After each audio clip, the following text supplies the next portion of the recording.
Now this photograph right here is very special to me, and it's for more than just a few reasons. It was taken around 7 years ago, and at the time my dad worked in the Middle East. I hadn't seen him in almost 2 years, but as luck would have it, during my summer vacations I got a chance to finally fly down and meet him. Now Dad always knew that I had this crazy obsession with cars and how I borderline worshipped the Ford Mustang. So one thing led to another, and he arranged this car for me to go for a drive-in. And needless to say, there were tears of joy at the end of the drive. And it was almost poetic, because this photograph was taken on April 12, 2010, just a few days before the Mustang's 46th anniversary. Dad's never really been much of a car guy himself, but even he was awestruck by the Mustang. I mean, how can't you be? Just look at it.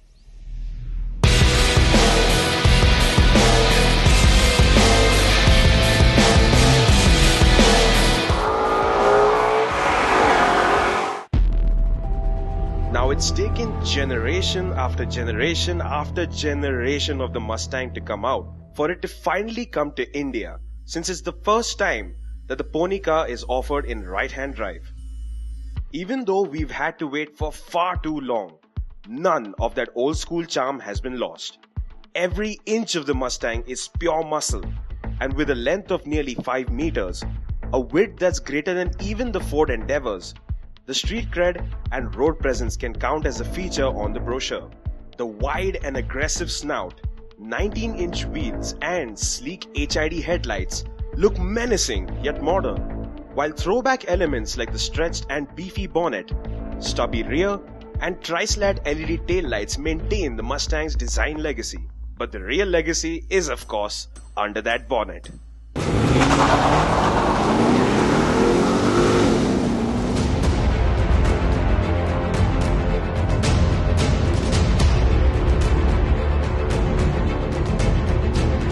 Now Ford's been thinking of getting the Mustang down here for quite a while. In fact, around 2014, just a few days before the Auto Expo, I was talking to a Ford official and we were trying to figure out what engine they should get over here. Now internationally, the Mustang is available with a 2.3 litre 4-cylinder EcoBoost engine and a 3.7 litre V6. Both great engines in their own right. But come on, you're getting the Mustang to India for the very first time.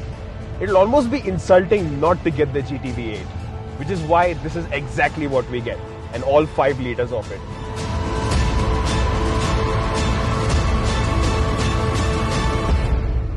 So big block 5 liter V8. You'd imagine that it'll be really loud, but honestly once you're past the theatrics of the startup, you realize that the Mustang is actually quite muted. I mean sure, there is that bassy gargle at idle, but it's not really that roary or loud or brash. And credit to Ford's engineers, it's actually quite a refined engine. Almost too refined for a muscle car if I'm honest. And while you can hear the exhaust, it's not really something that will start any car alarms. Blame it on emission norms or noise regulations. But on the plus side, there's a plentiful of aftermarket options available if you are looking to make your Mustang get louder.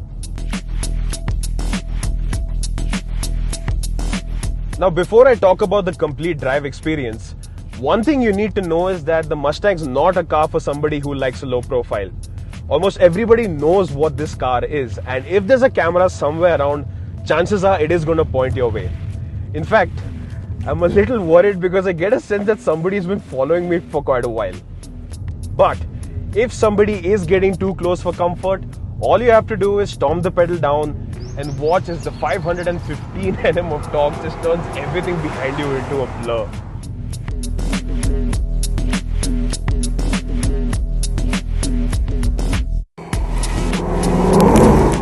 Now don't get me wrong, 515 Nm of torque, 401 PS of power, those aren't small numbers and quite impressive in fact. But what's really surprising is that it's all so manageable, because the power delivery, it's all linear, it's very approachable, very predictable in fact. If anything, I'd say that you'd find yourself wanting for a little bit more in terms of the ferocity, because even when you stomp the pedal down, it doesn't really slam your head back into the headrest or anything of the sort. But American V8s are about effortless performance, and that makes the Mustang a great daily driver. No kidding. So you can actually live with this thing. You even get 137 millimeters of ground clearance. which I'll admit by our road standards isn't much.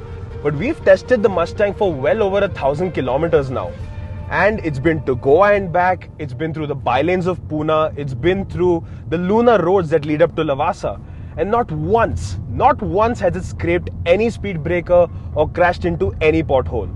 You can take this car anywhere without having to whip out your map and revisit your topography training. Even the 6-speed gearbox offers nice and relaxed gear changes and is perfectly home in everyday conditions. But I don't like it. The thing is, it's not perfectly seamless or smooth between gear changes, even if you're just at path throttle. And I can live with that. But the thing is, for a performance car, it just isn't responsive enough. Slam the pedal down, use the paddle shifter to move down a gear. It just takes its own sweet time to realize what's supposed to be done. If you're looking at a lot of hard driving, the lazy gearbox will get quite annoying. And you do wish that Ford India at least offered the option of the manual gearbox. But if you're looking at relaxed driving, just cruising down the highway, by performance car standards, it's actually quite comfortable, much like the ride quality.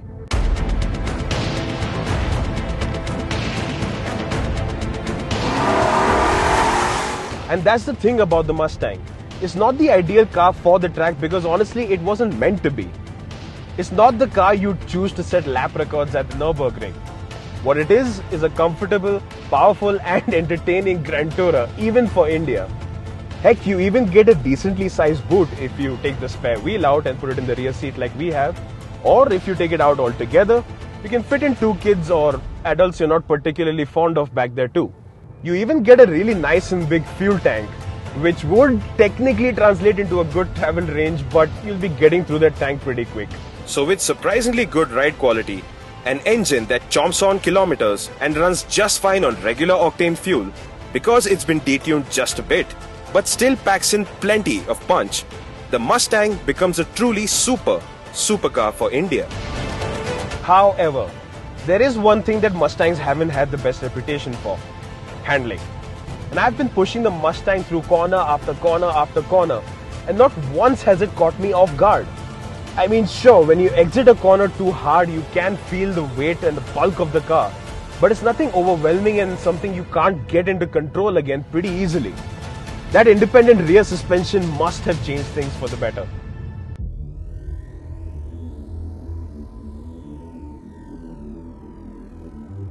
The stock tires offer impeccable grip no matter what speed you're at, whether you're in the highway, in the city, or even taking hard corners. And they're pretty good at noise regulation as well, something you'll definitely appreciate on long distance tours. But the Mustang is still quite tail happy. That said, when it does choose to misbehave, it is pretty easy to get it back in line, especially because the steering, while artificial in terms of its feel, is very communicative, especially when you set it to sport mode.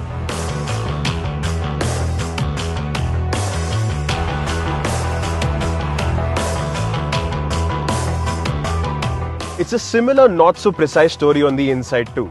I mean, sure, you get modern amenities like electrically adjustable and ventilated seats, there's 2-zone climate control, there's a touchscreen infotainment system and cruise control, the buttons for which are somewhere in this sea of buttons. But if you're a stickler for quality, you're not going to be impressed. Even though the Mustang is an expensive car in India, elements like the hard plastics all over just remind you of the fact that this is built to be an affordable performance car for the blue-collar man. And it's not cheap, but there are a lot of shared parts with the Ford Endeavour, like the steering stalks and even the lighting console that we've seen right from the Ford Figo.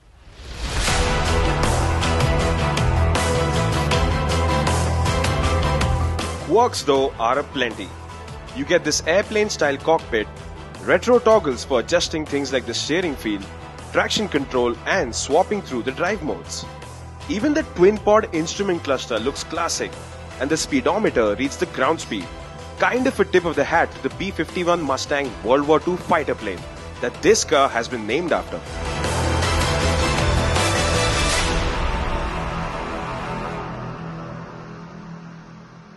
So the Mustang, despite the muscle car bravado, breaks the stereotype of performance cars in India.